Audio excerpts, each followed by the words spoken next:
दर्शकवृन्द, अहिले नेपाली चलचित्र क्षेत्रको अवस्था के रहेको छ, अब चलचित्र क्षेत्रको बाटो के रहनेछ लगायतका विषयमा हामीले कलाकार तथा नेपाल चलचित्र निर्माता सङ्घका अध्यक्ष आकाश अधिकारीसँग जानकारी लिएका छौँ। चलचित्र क्षेत्र मात्रै नभएर हैन, अब विश्व नै प्रभावित भएको छ र त्यसको सँगसँगै विभिन्न उद्योग क्षेत्रहरू पनि प्रभावित भएका छन्। चलचित्र यसकारण अति प्रभावितमा परेको छ, जस्तै टुरिज्म, यातायात। जस्तै चलचित्र भनेको अति संवेदनशील उद्योग हो। यो उद्योगमा सानोतिनो केही किसिमका चाहिँ घटना अथवा चाहिँ कुनै गाह्रो अप्ठ्यारो, एउटा फ्लू मात्रै, एउटा ज्वरो आयो अरे मार्केटमा भन्दाखेरि पनि घट्ने मार्केट, यस्तो हाम्रो चाहिँ संवेदनशील एकदम इन्डस्ट्री हो। त्यसको साथसाथै झन् किनभने फेरि धेरैभन्दा धेरै दर्शक जनता एकै ठाउँमा भएर हेर्ने, मनोरञ्जन लिने, र अर्को कुरा एकदमै नभई नहुने इन्डस्ट्री पनि होइन हैन। पहिला घाँसबास, कपास, शिक्षा, हेल्थ, एजुकेसन पछि चाहिँ अनि अब मनोरञ्जन गर्न जाउँ भन्ने हो। त्यसले गर्दाखेरि हाम्रो चाहिँ फेरि भूमिका ठुलो छ चलचित्र क्षेत्रको। यसको कला संस्कृति, यसलाई चाहिँ हैन, टुरिज्मका कुराहरू प्रमोसन गर्ने, यसलाई चाहिँ सेभ गर्ने, बचाइराख्ने इन्डस्ट्री त हाम्रो हो। तर चाहिँ अति आवश्यक भित्र नपर्ने पनि भएको हुनाले छ। तर चाहिँ राज्यले चाहिँ पटक पटक हामीले पनि धेरै ठाउँमा सम्बन्धित निकायमा गइरहेका छौँ।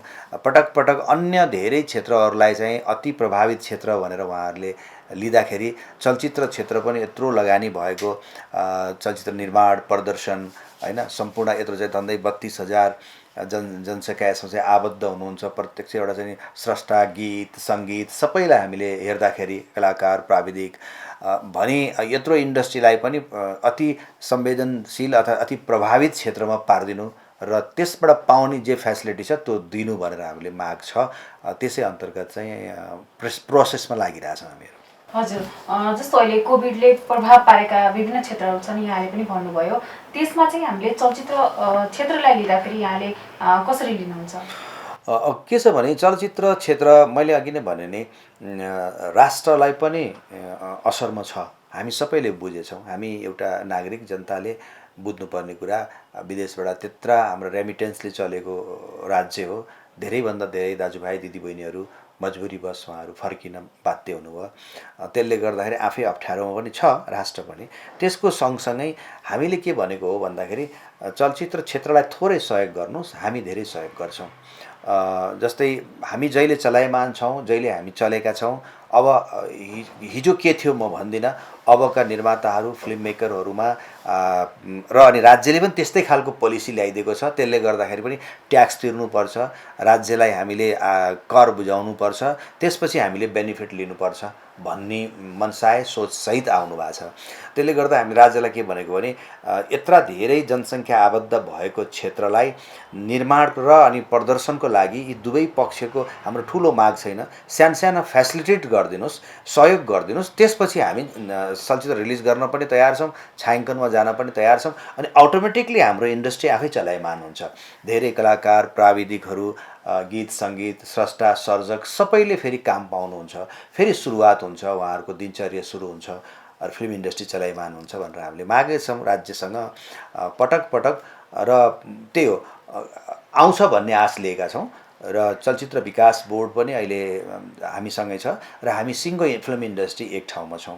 त्यसले गर्दा सबैलाई परेको मार त्यही हो। सिनेमा निर्माण भयो भने सम्पूर्ण क्षेत्र चलायमान हुन्छ। चलचित्र भवनले फेसिलिटेट भयो भने निर्माण भएका चिज लगेर त्यहाँ दिएर हामीले फेरि जुन लगानी हो त्यो रिटर्न गर्न पाइन्छ। र अहिले तत्काल विभिन्न एजेन्डाका साथ हामीले पेस गरेका छौँ। WHO हैन र नेपाल सरकारले जुनै पनि मापदण्ड दिन्छ, हिजोको दिनमा पनि चलचित्र कर्मीहरूलाई जे दियो हामीले त्यो अपनायौँ र त्यसलाई हामीले आत्मसात गरेर नियम पालना गऱ्यौँ र जनतालाई हाम्रा आदरणीय व्यक्तित्वहरू समक्ष म्यासेज पुर्याउनका लागि पनि हामी कलाकर्मीले त्यत्तिकै प्रयास गऱ्यौँ र हामीले हाम्रो आफ्नो तर्फबाट सक्दो प्रयास गरेको हो।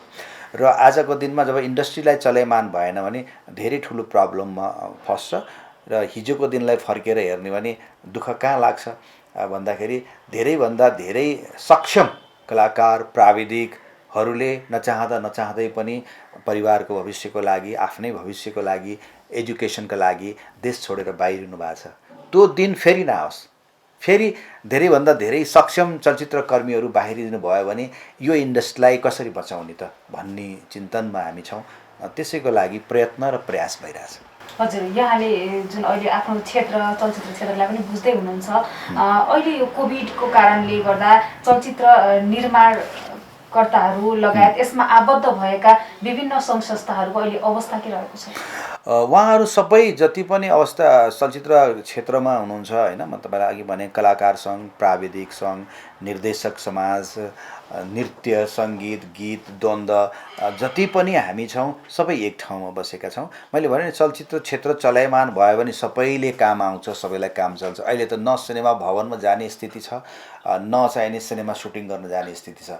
सिनेमा भवन भोलि राज्यले ल खोल्नुहोस्, अब कोभिड कम भयो, यसरी डिस्टेन्स मेन्टेन गरेर खोल्नुहोस् भन्यो भने पनि त्यो डिस्टेन्स मेन्टेन गर्नु भन्ने बित्तिकै हलको अकुपेन्सी 100%बाट 100%बाट झरेर 32-33%मा झर्छ। अनि त्यतिखेर के त्यतिबाट हल सर्भाइभ होला त एउटा प्रश्न भने, अनि हामीले करोडौँ रुपियाँ लागेको सिनेमा लिएर गएर सिनेमा हलमा त्यहाँ लगेर चलाउँछौँ, अनि त्यो 33%मा के निर्माताको पैसा लगानी उठ्ला त? उठ्दैन। फेरि सिनेमा निर्माता र सिनेमा यस्तो चिज हो, एकचोटि रिलिज भएर गइसकेपछि त्यसको कुनै ठाउँ छैन होइन। फेरि हलमा होइन, अस्ति दर्शक आएरन् अब आउँछन् कि फेरि हलमा लगाउँ भन्ने हामीसँग ठाउँ हुँदैन। त्यसले गर्दा ठुलो रिस्क बोकेको इन्डस्ट्री हो यो। त्यसले गर्दाखेरि हामी राज्यसँग केही सब्सिडाइज गरिदिनुहोस्, थोरै ग्यारेन्टी गरिदिनुहोस्। जस्तै सिनेमा कतिमा निर्माण भयो भन्ने कुरा नेपाल सरकारको मातहतमा रहेको चलचित्र विकास बोर्डमा इजाजत पत्र लिँदाखेरि हामीले त्यहाँ लेख्नुपर्छ मेरो सिनेमाको बजेट यति हो भनेर, गभर्मेन्टको निकाला जानकारी दिनुपर्छ। त्यसै अन्तर्गत बसेर त्यही बजेटको केही प्रतिशत राज्यले 20% मागेको हामीले जम्मा गरिदिनुहोस्। पब्लिसिटी खर्चहरू यताउति हामीलाई त्यो हेल्प भयो भने डेफिनेटली हामी we are ready to release. त्यस्तै किसिमको सिनेमा भवनले केही वर्षलाई ट्याक्स फ्रीका जोन घोषणा गरिदिनु भनेको छ। बत्ती बिजुलीको चाहिने कस्टलाई, जुन चाहिँ एउटा फिक्स कस्ट उनीहरूले पे गर्नुपर्छ, सिनेमा चले पनि नचले पनि त्यसलाई घटाइदिनु भन्ने कुरा ल्याएको छौँ।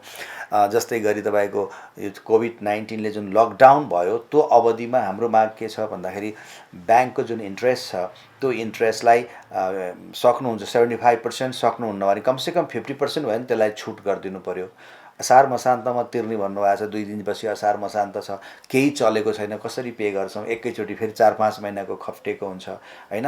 त्यसलाई चाहिँ फेरि गएर चाहिँ मध्यतिक त्यसलाई चाहिँ फेरि पुनः चाहिँ बरु मेन कर्जमा त्यसलाई मिलाइदिनुहोस्, हामी फेरि एकैचोटि चाहिँ त्यसलाई तिर्छौँ पछि गएर भन्ने कुरा आएको छ।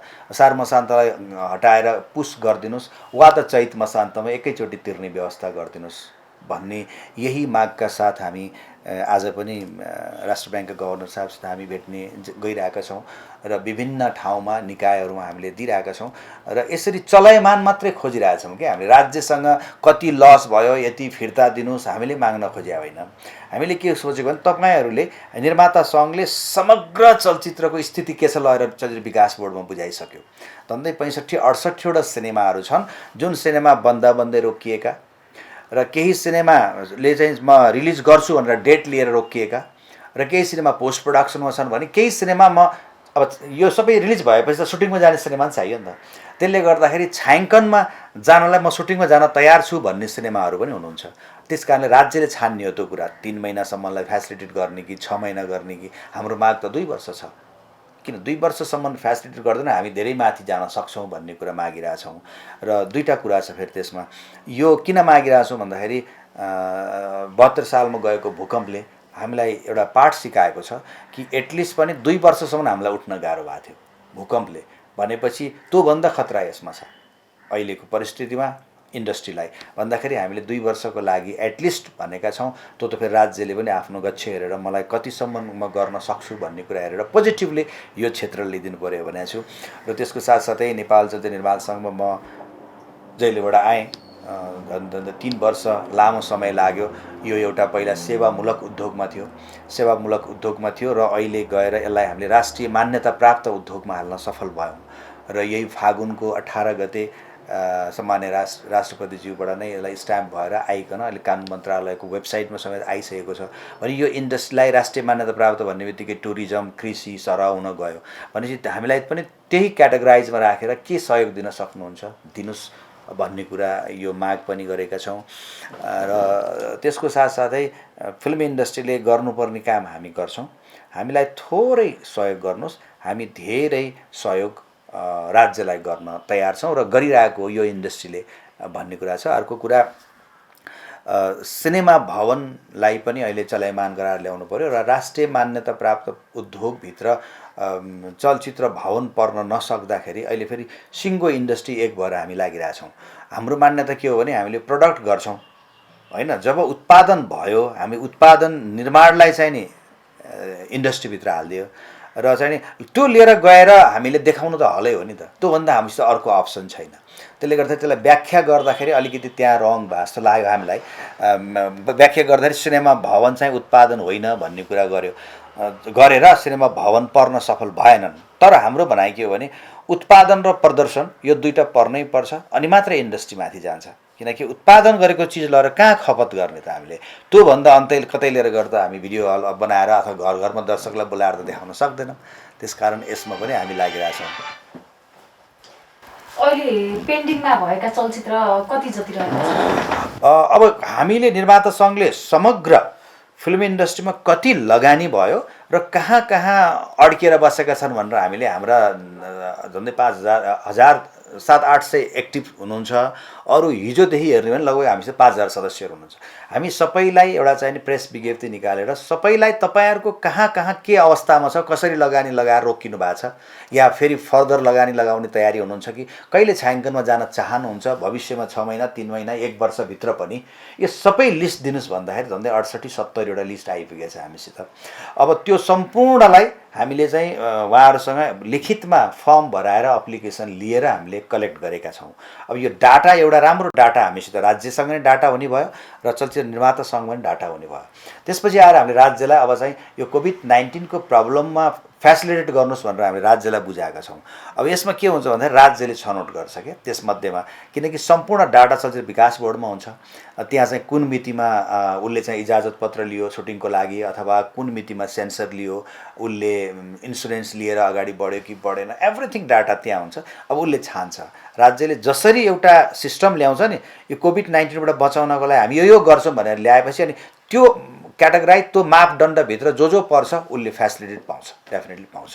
त्यही किसिमले हामी अगाडि बढिरहेछौँ।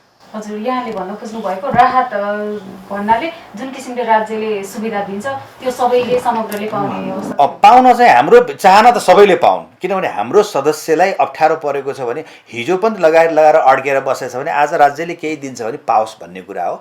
त्यसमध्ये पनि राज्यले फेरि होइन सबैलाई सकिन्न, कोभिड-19मा असर परेकालाई मात्रै गर्छौँ भन्यो भने एउटा नीति त आउला नि त। यो गर्ने भनेर एउटा सिस्टम आएपछि त्यो सिस्टम अन्तर्गत जो विकास बोर्डमा सबै प्रुफ छ, जो त्यो सिस्टम अन्तर्गत पर्छ उसले डेफिनेटली फेसिलिटी पाउँछ अहिले तत्काल। हजुर, चलचित्र क्षेत्रको लागि विगतदेखि नै सरकारको नजर चाहिँ कस्तो पाउनु भएको छ? धेरै राम्रो क्वेसन गर्नुभयो। धेरै साथीहरूले भन्नुभयो नेगेटिभ। मलाई लागेन, भर हामीमा पर्छ के। राज्य एउटा मन्त्रालय, एउटा सचिव अथवा प्राइम मिनिस्टरको त कुरै नगरौँ, अहिले समग्र हेर्नुपर्छ। जुन सेक्टर सम्हालेर बस्नु भएको छ मन्त्रीज्यूहरू, उहाँले पनि सम्पूर्ण देशभरिको प्रब्लम हेर्नुपर्छ कि हाम्रो मात्रै एउटा प्रब्लम होइन। त्यसले गर्दाखेरि हामी कहाँनिर ल्याकिङ थियौँ, कहाँनिर चुकेका थियौँ भन्दाखेरि हामीले फलोै गर्दो रहेनछौँ। एउटा फाइल लर दियो भइहाल्छ नि, मेरो काम भएछ, मैले फाइल फेस गरिसकेँ भनेर हामी मिडियामा अथवा चाहिँ नि के अरे सोसल मिडियामा मात्रै लेख्दै हिँडेर हुँदैन, फलो गर्नुपर्छ। त्यो मैले थाहा पाएँ कि जसरी फलो गर्दै गयो उहाँहरूले कहिल्यै पनि फिल्म इन्डस्ट्रीलाई नेगेटिभ लिनु भएको छैन। खालि के हो ढिलो चाँडो हुनसक्छ, नीति कानुन ऐन बन्न टाइम लाग्छ, ढिलो चाँडो हुनसक्छ र हामीले उहाँहरूलाई चाहिँ सम्झाउन सक्नु पर्यो। हो, अहिले राज्यले नबुझेको कुरा मलाई अहिले आएको बजेटमा केही कुरा हामीलाई नि समेटेर आयो, हामीले निर्माता सङ्घ लगेको कुरा पनि आएको छ। जस्तै 2006मा मैले क्यामेरा बुक गरेर 2008मा रेड डिजिटल क्यामेरा आयो हलिउडबाट नेपालमा।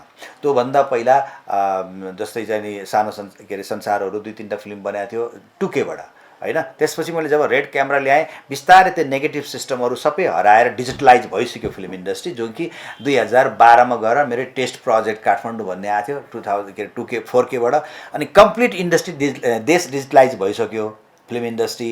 अझै पनि बजेटमा आउँदाखेरि यसरी यसरी प्रिन्ट नेगेटिभका कुरा आउँछ, रिल धुलाउन जाँदाखेरि छुट दिने, रिल धोएर फर्केर आउँदाखेरि छुट दिने भनिन्छ के, लेखिएको छ अहिलेको बजेटमा पनि। त्यो कहाँनिर हो भने उहाँहरूलाई त्यो बारेमा थाहा छैन। तर फिल्म इन्डस्ट्रीमा त हामी छौँ नि त, कमसेकम बजेट आउनुभन्दा अगाडि एकचोटि पहिला हामीहरूलाई बोलाएर ल है के कहाँनिर छ हेर्नुहोस् त भनेर दियो भने त हामी करेक्ट सजेसन गर्न सक्थ्यौँ नि, यसलाई हटाइदिनुहोस्, यो छैन।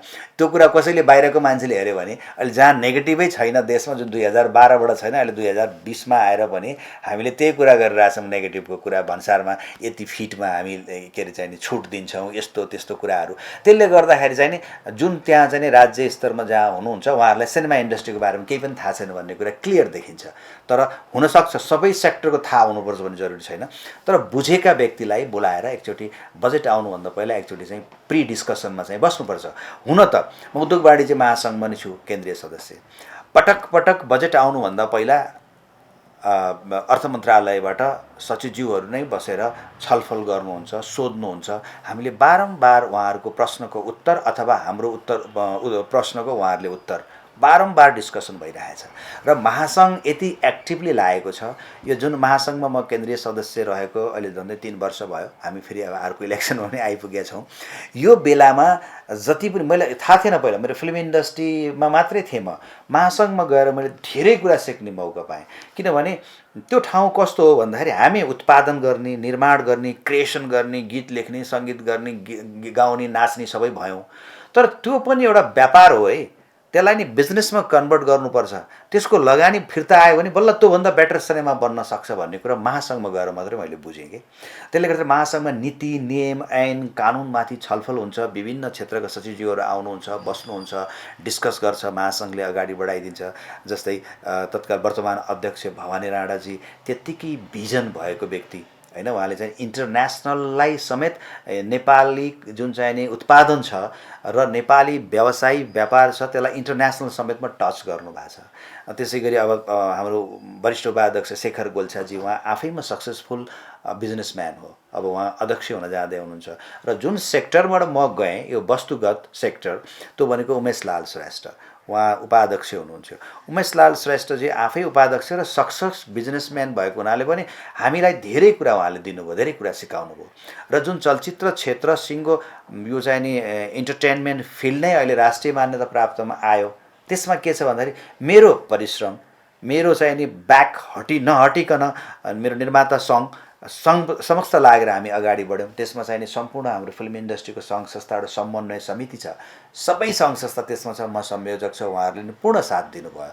तर ब्याकअप उद्योग वाणिज्य महासङ्घको पाइयो हैन, त्यसले गर्दाखेरि उहाँहरूलाई बुझाउन सजिलो भयो। त्यसले गर्दा म के भन्छु भने आगामी दिनमा पनि जति पनि सेक्टर छौँ नि हामी, त्यो छाता सङ्गठन उद्योग वाणिज्य महासङ्घमा बस्यो भने होला त्यहाँ विभिन्न किसिमका कुरा होलान्, के होला भन्नमा आउँछ, राजनीति छ भन्ने सुन्नमा आउँछ, यो छ भन्ने सुन्नमा आउँछ। तर भिजन र टार्गेट त मेरो हो नि त।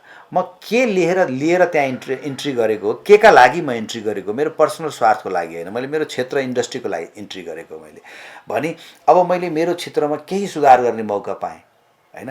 अब हाम्रो लक्ष्य के हुनुपर्छ भन्दाखेरि अन्य विभिन्न, जस्तै त्यहाँ त सबैजना त बोर्डमा आउँदैन नि त महासङ्घमा त हैन, तर कोही बोर्डमा नआए तापनि उहाँहरूले पनि के गर्नु पर्यो भने आफ्ना एजेन्डा लिएर आएर क्लियर महासङ्घमा राखिदिनु पर्यो। अनि त्यो छाता सङ्गठनबाट फरवर्ड गरेर अगाडि बढ्यौँ भने मलाई नहोला जस्तो केही पनि लाग्दैन। सम्झाउन सक्नु पर्यो जुन कुराले विन विनको सिचुएसन हो कि। जस्तै चलचित्र क्षेत्रमा बक्स अफिस लाग्यो, राज्यले खर्च गरेर लगाइदियो नि, त्यो मैले 2062 कि 61 सालदेखि नै इन्डस्ट्रीलाई बक्स अफिस चाहिन्छ भनेको। तर त्यहाँनिर लस कसैलाई पनि छैन, न हामी चलचित्र कर्मीलाई छ न राज्यलाई छ। राज्यले पैसा कति लगाएर बनाइदियो उसले, चलचित्र विकास बोर्डले, तर के भने अब त प्रत्यक्ष राजस्व हेर्न पाइरहेछ नि त राज्य उसले हैन।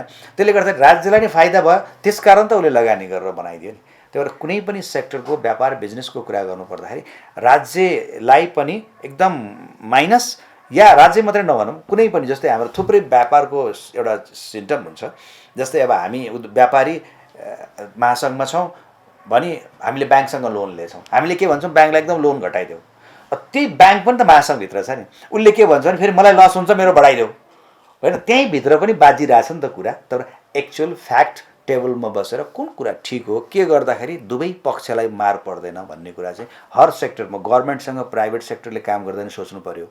र प्राइभेट अनि गभर्मेन्टले पनि प्राइभेट सेक्टरलाई नलिकन अगाडि बढ्छु भन्यो भने त्यो गलत हुन्छ।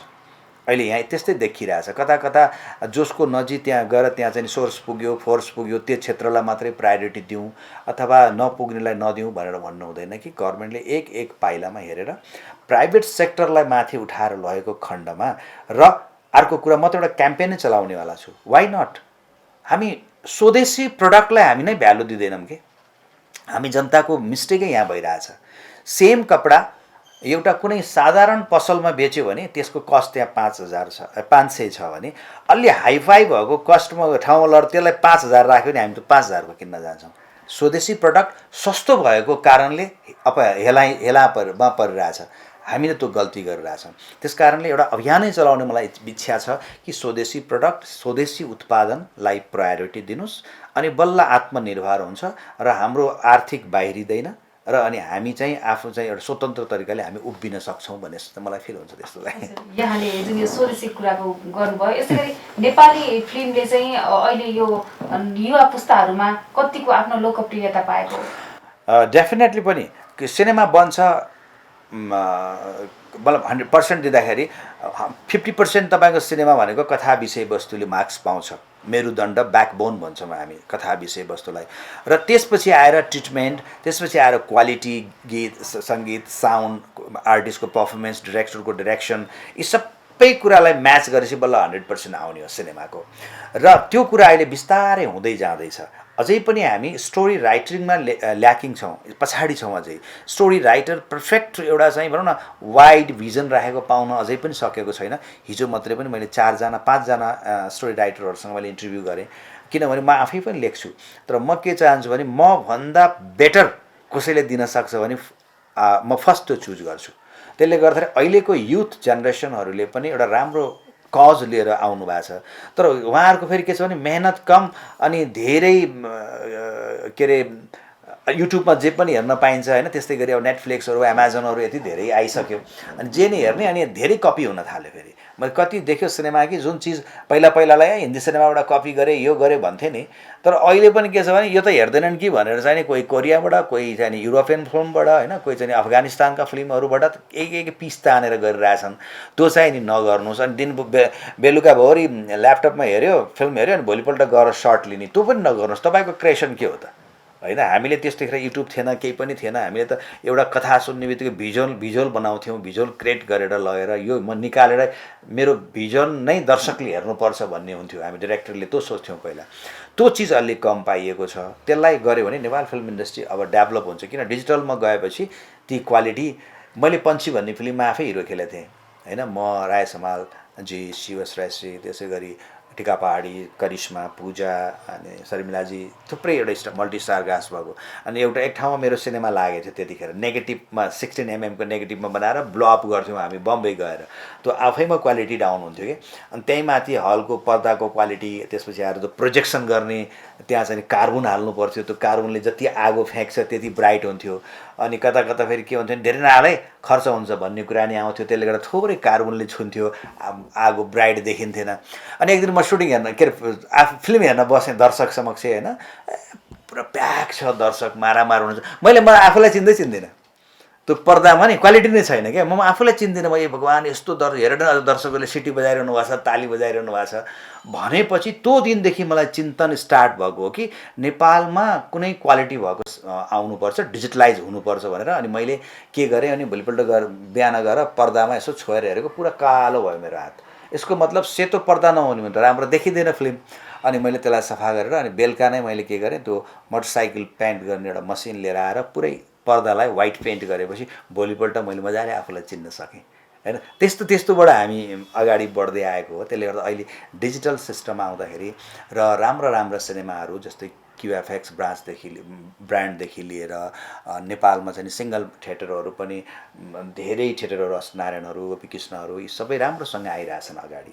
त्यसले गर्दा उहाँहरूले नै अझै क्वालिटीमा ध्यान दिइदिनुहोस्। हामी मेकरले पनि दिन्छौँ र त्यहाँ पनि दिन्छौँ। दुइटै कुराको म्याच भएको खण्डमा नेपाल फिल्म इन्डस्ट्री, मेरो टार्गेट र लक्ष्य भनेको यसलाई विश्व बजारसम्म कसरी पुर्याउने होइन। मैले त्यो एउटा के चाहना सोच चाहिँ त्यो मेरो छ।